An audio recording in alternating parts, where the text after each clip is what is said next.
In 1970, Americans in the top half of the income spectrum lived about a year longer on average than their neighbors in the bottom half of the income level. Now Americans in the wealthier half are living 6 years longer on average.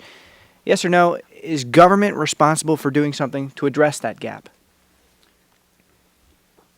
I think that it's all about choices that are made. I think it's a free country, and people should have the choices to make the lifestyle choices they choose. Should we have and undertake a method of education to educate people what are the better lifestyle choices? Yes, I think there is a role for that. I do not think it's the government's position, though, to be telling us how we should live our lives.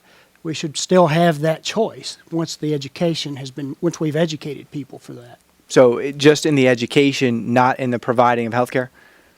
Well, those statistics don't tell me that it is a matter of health care access that's causing that differential. It would appear to me to be a matter of choices and a matter of lifestyles that are lived. And I don't think, that the government has any role in telling you what type of lifestyle you should live.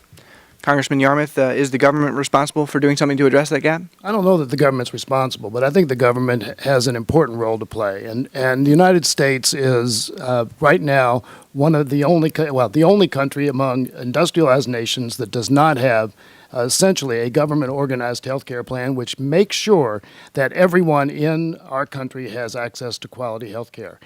Yeah, we have the best healthcare system in the world as long as you can afford it. And unfortunately, there are many, many millions of people in this country who cannot afford the healthcare that we have available. In every other country, they have found a way to make sure that everybody has a right to basic coverage. And I believe strongly that we do.